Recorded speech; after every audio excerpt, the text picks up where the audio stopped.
Développé dans notre magazine.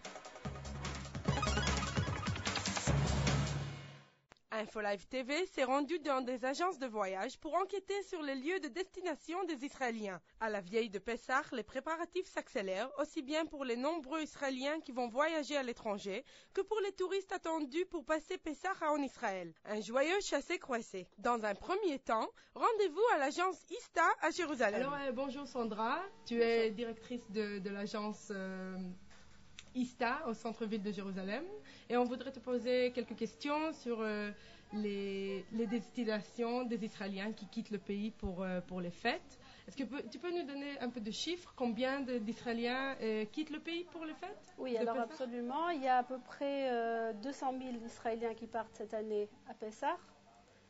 Est-ce qu'ils partent directement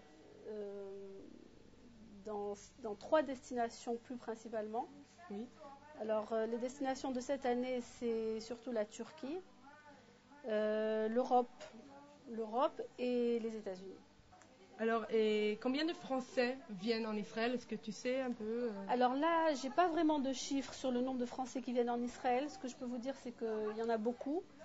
Mais on n'a pas tellement de chiffres, vu qu'ISTA est une agence de voyage qui est principalement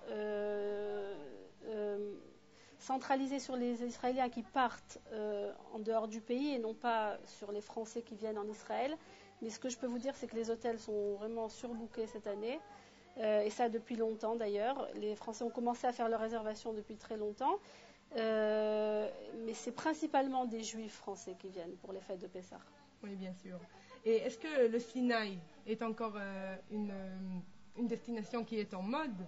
Non, pas vraiment. Cette année, le Sinaï, on l'a carrément enlevé de nos destinations. Il n'y a pas de demande et on n'en vend pas du tout. Donc le Sinaï, on peut dire que cette année, en tout cas, c'est pas du tout prisé, pas du tout demandé. Est-ce que tu penses que c'est à cause des attentats ou des... Absolument. Oui. Ouais, c'est sûrement ça.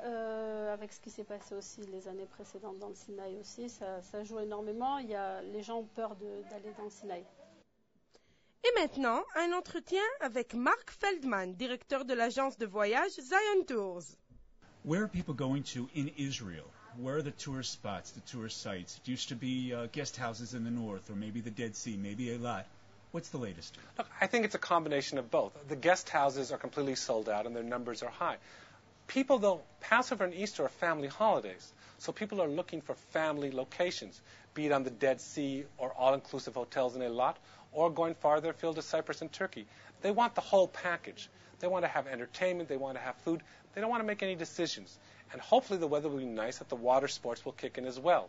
The country will be filled and will be supporting a lot of other countries. Hebrew will be the lingua franca for most of Europe. Malgré le temps pluvieux, Jérusalem reste l'une des plus chaudes et des plus demandées destinations du monde. Les Israéliens vont quitter Israël pour laisser la place aux milliers de touristes français qui venaient fêter le Pessah en Israël. Alors qu'attendez-vous? Venez nous rejoindre. C'était Adi Sorek pour